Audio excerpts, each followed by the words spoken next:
get this off out of all the fingers. It's like pinky up, pinky. Don't know what the purpose is. Don't know what the purpose of this video is. That was real nice. Okay, I don't know how many YouTubers and influencers also record videos and they're like, oh my gosh, I trip up on my words. That's why I like post to YouTube instead of stream, because I can't edit out my flaws. Yeah, I don't know what I really want to talk about in this video. No, there's so many things I do want to talk about. One, dang. SU. I really dreamed about getting an SU. Crazy work, right? There was like a hesitational decision. I don't know. It was like in the air if he was doing a round 2 of it, and then round 2 of it came. But that's my fault for like lacking on still being on my grind amongst everything and letting my mental health get the best of me. I see what Kai Cenat is trying to do with recreating and bringing the creative aspect and bringing new creators to the world, right? But it seems like he's bringing back people who already are known, even the alumni from last stream. Like, I get that, but we need new faces. We need people that aren't already up there. No shade. We love Quinn. We love him, right? We love a lot of like the streamers we see. Marlon, Lazy, like, I love this. Don't get me wrong. I love them. But at the same time, where are the new faces? Where are the new faces of YouTube or Twitch or Kick or whatever? But it's like, I get it. You can't do much of a gamble when it comes to bringing on people that you're unsure of, especially if it's your money on the table. It's like you gotta yeah, spend money to make money, right? And I get that. Or you gotta make money while you sleep. I get that too. Like, I get what Kai's trying to do, but I was just like, dang, crazy word.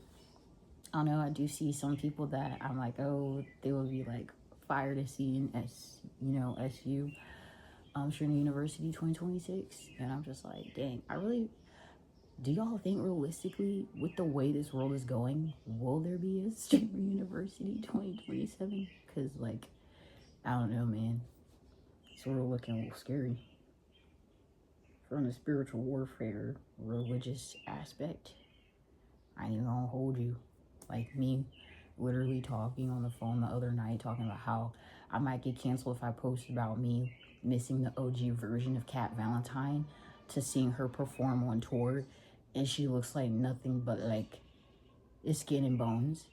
And it's like, no shade, like, minus the witchcraft, minus like the selling the souls at this point, we see that someone is no longer healthy or okay, or we all collectively see it, but like, no, I don't know. I don't know if girlie needs a prayer. I don't know if girlie needs a hug or whatever. But it's like, what the fudge?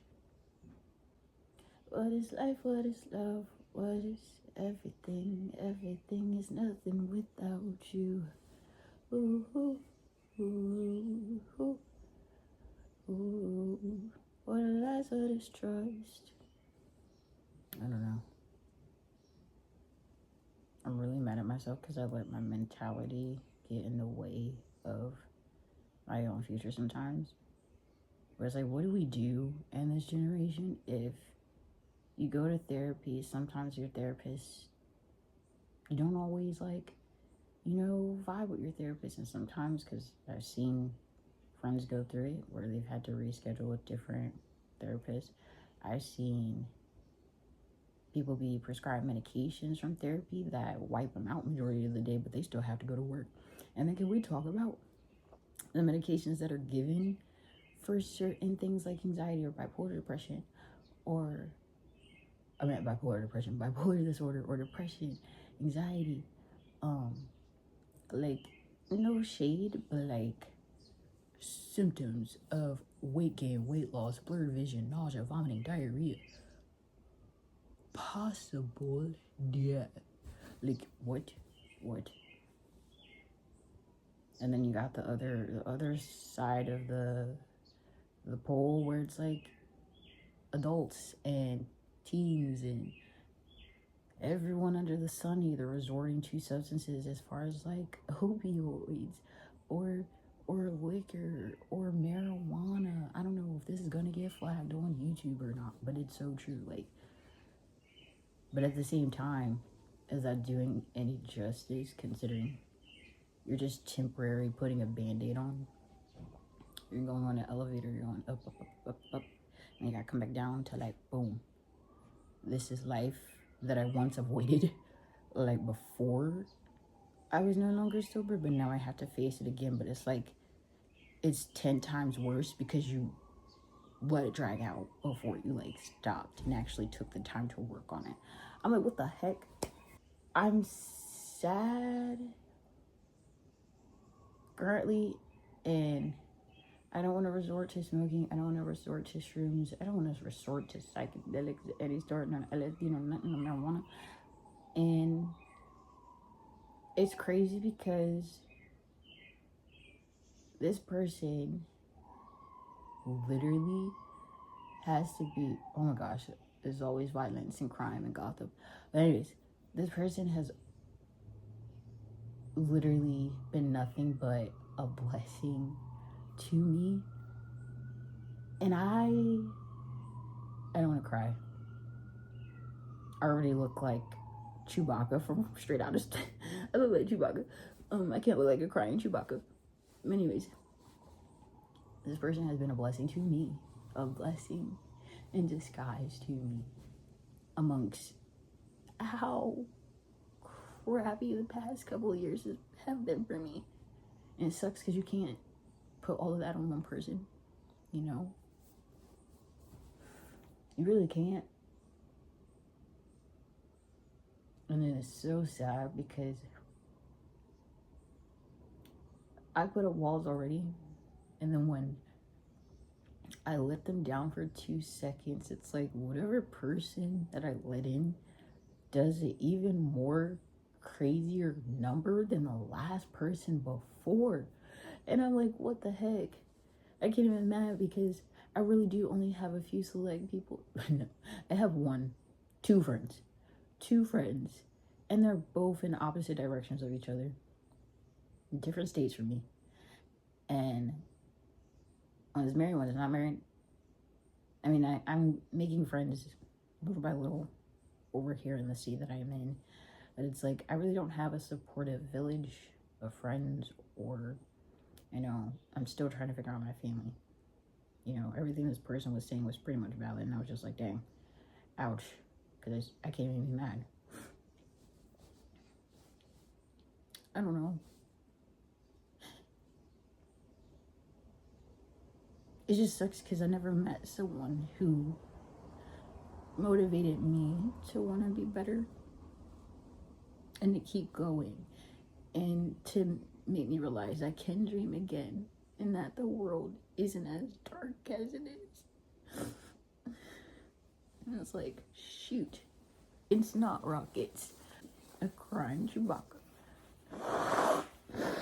I honestly don't know how people on social media do this, because some of y'all be taking the emotional crash outs or moments and making it into a meme, which is kind of berserk, but whatever. I don't know what to do. I guess I'm so used to believing that there's nothing but good in people, and no one can do no evil, no wrong. And that's where I feel myself the most, and that's crazy. Because me being so nice, or me being so like in La La Land, I set myself back because, a week or two from now, me sobbing on the floor playing You Broke Me First by Tate McRae, or Jocelyn by X, and I'm just like, what the fudge, how do we get here? I see beauty and creativity too. I see what Kai is trying to do, how you should fit in one niche or one bubble. That's why it's like, at the end of the day, it's so funny, because in that last video, how I was talking about my values and things that'll never change, that I still heavily stand on, even when I'm going through everything under the sun. It's still gonna be me, still gonna be weird and goofy and making jokes galore and still brightening up a room without even trying that hard. That's the crazy part. I don't even all the time be trying. I just be like, I don't know. This person just, sometimes it's just nice to see another person smile. Because even when you aren't yourself, and you know you've gone through some hardships, it's like, let's make one less frown. Let's make one less frown. One less lonely girl. No, dude, let's make one less frown. But